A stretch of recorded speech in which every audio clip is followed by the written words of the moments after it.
আসসালামু আলাইকুম। প্রিয় দর্শক, একসময় আমার একটা ধারণা ছিল, এটা আমি বলতাম অনেকে, যে এই সরকার ডক্টর ইউনূসের সরকার হয়তো কিছুটা আনাড়ি, হয়তো ঠিকঠাক মতো কাজগুলো বোঝেন না, কিন্তু সম্ভবত তারা অনেকটাই সৎ। তারা বিদেশে হয়তো টাকা পাচার করেন না, তারা নিজেরাও টাকা খুব একটা চুরিচামারি করেন না। এই ধরনের একটা ধারণা আমার ছিল।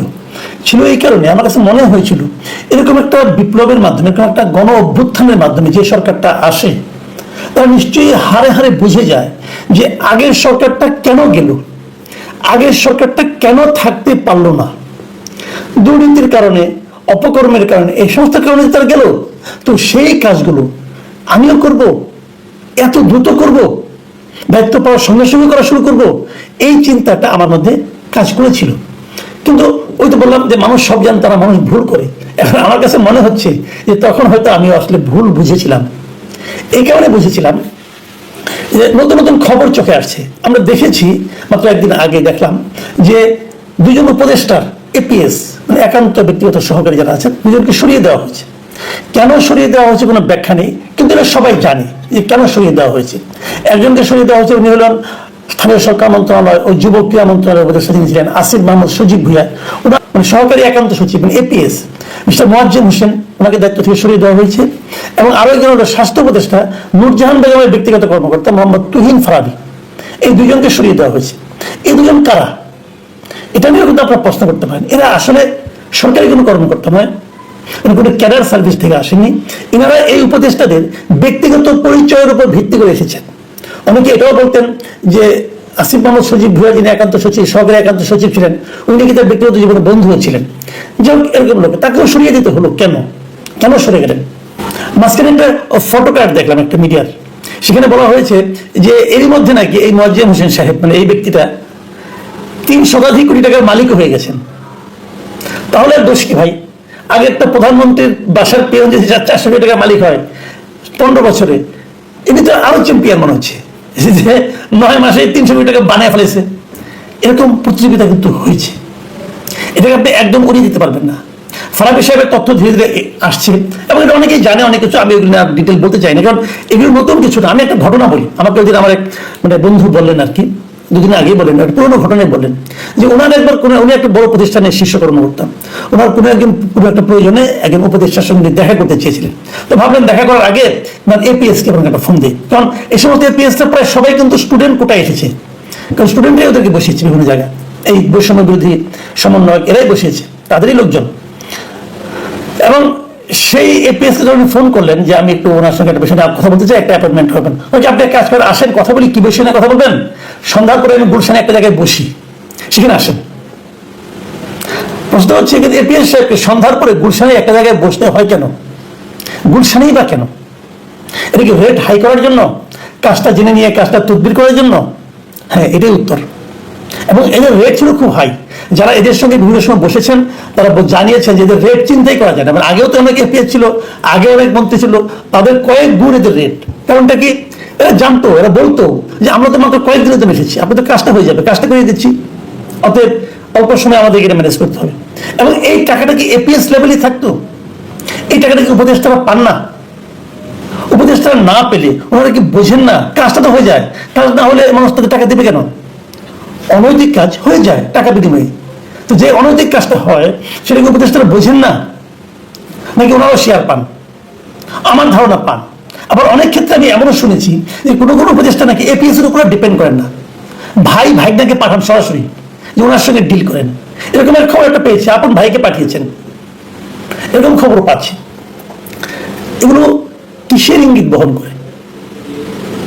একটা অনির্বাচিত সরকার যখন নাকি জবাবদিহিতা না থাকে, তখনই কিন্তু এই ধরনের ঘটনা ঘটতে থাকবে। এবার একটা প্রশ্ন আমি যদি করি, এই যে আপনার স্থানীয় সরকার মন্ত্রণালয়ের যে মন্ত্রী আছেন, তিনি ঢাকা উত্তরে একজন মেয়র নির্বাচিত করেন, মেয়রকে বসিয়েছেন, মেয়রের পদে আর কি, মেয়রের কাজ করার জন্য মোহাম্মদ এজাজকে বসিয়েছেন। আমি ওনার কোনো জবাবদিহিতা আছে? আমি যদি প্রশ্ন করি, ওনাকে আপনি বসালেন কোন বিবেচনায় বসালেন? এই মোহাম্মদ এজাজ সাহেব কি কখনো কোনো সিটি কর্পোরেশন চালিয়েছেন? ওনার কোনো এক্সপিরিয়েন্স আছে? কখনো কোনো সরকারি দায়িত্ব পালন করেছেন? করেননি। তাহলে ওনাকে আপনি বসালেন কোন বিবেচনা? এই যদি প্রশ্ন করেন, আপনি কি জবাব দিবেন? দেবেন না। কেন দিবেন না? কারণ আপনার সরকারের কেউ জবাবদিহিতার মধ্যে নেই। আপনি যা ইচ্ছা তাই করতে পারেন। এই যা ইচ্ছা তাই করার ক্ষমতা সম্পন্ন একটা সরকারকে আমরা কতদিন বয়ে বেড়াবো? এবং তারা যা ইচ্ছা তাই করার মাধ্যমে কি করেন তার তো কিছু কিছু নমুনা পাচ্ছি। আমি কেবল এই সরকারের কথাই আমি বলবো কেন, এই ছাত্রদের যারা নাকি সরকারের পার্ট এখনো হন নাই, অথচ বাইরে আছেন, তারাও কি সরকারের উপর বিভিন্ন কর্মকাণ্ডের উপর নানাভাবে প্রভাব বিস্তার করছেন না? তারাও কি টুপাইস কামাচ্ছেন না? তা না হলে এই গাজী সালাউদ্দিন তানভীরকে কেন সরিয়ে দেওয়া হলো?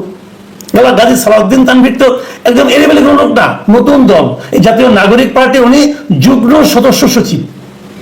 কয়েকদিন আগে তাদের এক সভায় এটা আপত্তি উঠেছিল, কয়েকদিনের ব্যাপারে অভিযোগ উঠেছিল, এবং একে নিয়ে একটা পত্রিকায় রিপোর্ট পর্যন্ত হয়েছে। ওনার বিরুদ্ধে অভিযোগ ছিল সুদৃশ্য দুটো। একটা হলো যে পাঠ্য বইয়ের ক্ষেত্রে ওখানে উনি একটা দুর্নীতিতে কিছু তদবিরবাজি করেছেন, আরেকটা হলো ডিসি বদলির ক্ষেত্রেও ওনার কিছু, ডিসি নিয়োগের ক্ষেত্রে ওনার কিছু অবৈধ ভূমিকা আছে, এবং সেখানে উনি প্রচুর লেনদেনের সঙ্গে জড়িয়ে গেছেন বলে বলা হয়েছে। আপনারা গাজী তানভীরকে চেনেন, দেখুন ওনার ছবি দেখেন আপনারা, কি মুরানি চেহারা। এরকম মুরানি চেহারার দ্বিতীয় একটা লিডার বের করতে পারবেন না। আমার না মাঝে মাঝে মনটা খারাপ হয়ে যায়, মাঝে মাঝে মনে হয় যে আওয়ামী লীগ আমলে একজন দরবেশ ছিল, এই এনসিপিও মনে হয় এটা দেখে একজন দরবেশ আমদানি করছিল। এখন এরকম একজন দরবেশ মানে সম্ভাব্য দরবেশ, তার উত্থান আমরা দেখতে পেলাম না, নাকি দেখতে পাবো তাও জানি না। কারণ কি, এনসিপি কিন্তু গাজী তানভীরকে বহিষ্কার করেনি, আপাতত দায়িত্ব থেকে অব্যাহত দিয়েছে, এটা শোকজ করেছে, 7 দিনের মধ্যে জবাব দিতে বলেছে। যদি গাজী তানভীর সাহেব ভালো জবাব দিতে পারেন, যদি সেই জবাব তাদের কাছে গ্রহণযোগ্য মনে হয়, তাহলে উনি আবার ফিরে আসবেন, তখন আমরা আবার একটা দরবেশ প্রাপ্তির সম্ভাবনার মধ্যে থেকে যাব। এই জাতি সেই প্রত্যাশা নিয়ে থাকবে, তাহলে আমরা একজন দরবেশ পেতে যাচ্ছি।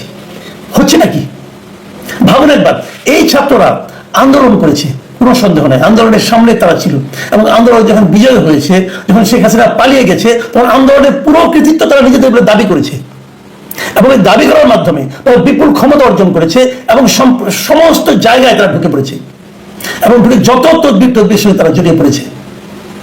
ঠিক হয়েছে কাজটা।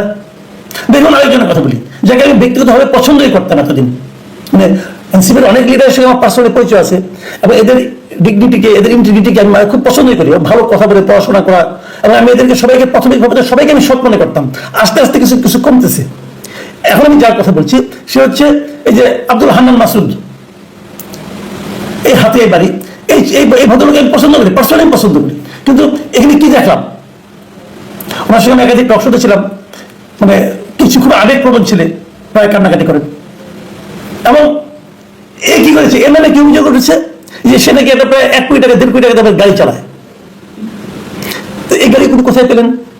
উনি কিন্তু আগে বলেছেন, সরাসরি টেলিভিশনে বলেছেন যে উনি হলো ওনাদের গ্রামের, ওনাদের এলাকার সবচেয়ে দরিদ্র পরিবার, ওনাদেরটা একটা ঘর আছে, সেই ঘরটা নাকি পড়ে যায় অবস্থা।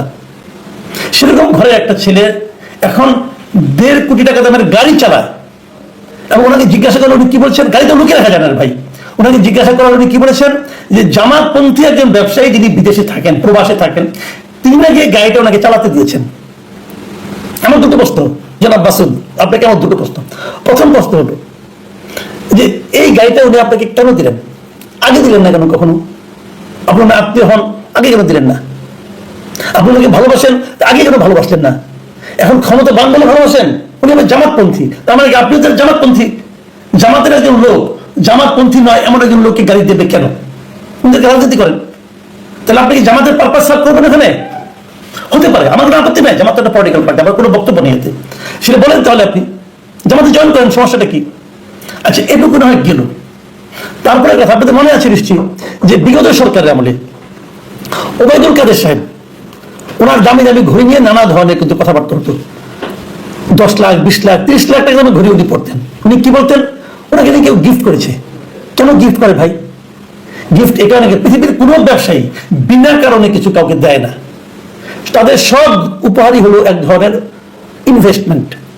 তারা জানে এই লোকটা সামনে ক্ষমতায় যাবে, অথবা ক্ষমতাবান হবে, অথবা ক্ষমতাবান আছে, তার কাছ থেকে আমার বিনিময়ে কিছু পেতে হবে, এই জন্য তারা দেয়। এখানে কি তাই হয়েছে? আপনি তাকে কি দিবেন বিনিময়ে, অথবা কি দেওয়ার গ্যারান্টি দিয়েছেন, অথবা কি দিয়ে দিয়েছেন ইতিমধ্যে? আপনাদের তো পাওয়ারফুল, আপনি একজন তদবির করলে, ফোন করলে তো কাজ হয়ে যায়। নিশ্চয়ই ওনার জন্য কোনো ব্যবসায়িক সুবিধা আপনি করে দিয়েছেন, সেখানে কিন্তু ঘুষ। আসলে কি হচ্ছেটা কি? এদের কি চক্ষু লজ্জাও নাই? আচ্ছা ধরেন একটা কথা বলি, একটা কথা বলে শেষ করি। এই যে 1.5 কোটি টাকার গাড়ি, এই গাড়িতে ঢাকা থেকে হাতিয়া যেতে কত হাজার টাকা তেল খরচ হবে? এই গাড়িটা তোর ভাই ওই 700-800 সিসির গাড়ি না, 1 লিটার তেল দিয়ে এই গাড়িটা বড় যায় 5 কিলোমিটার চলবে।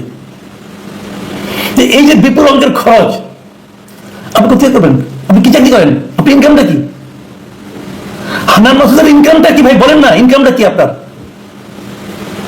তো এই প্রশ্নগুলো কিন্তু উঠছে, এবং উঠছে বলেই অত্যন্ত দ্রুত বেগে এই এনসিপির জনপ্রিয়তা শূন্যের দিকে ধাবিত হচ্ছে। বিষয়টা মাথায় রাখুন। সামনে আরো অনেক দিন আপনাদের কিন্তু পথ চলতে হবে। আরো অনেক অনেকের নাম ধরে ধরে বলা যায়, আর বলছি না, আগামীতে বলতে হতে পারে, কিন্তু আপনাদের সতর্ক হওয়ার জন্য আহ্বান জানাচ্ছি। আপনাদের নিয়ে কিন্তু এই জাতি এবং ব্যক্তিগতভাবে আমি অনেক আশা করেছিলাম, যা দেখছি এতে হতাশাই বাড়ছে। অনেকে আমাকে বলেন আমি কেন এনসিপি পিছনে লেগে আছি। ভাই আমি কারো পিছনে লেগে নেই, যা দেখছি, যা ঘটছে, যা আপনারাও দেখছেন, সেই প্রশ্নগুলি কেবল করছি। প্রিয় দর্শক, এখন এ পর্যন্তই। আল্লাহ হাফেজ।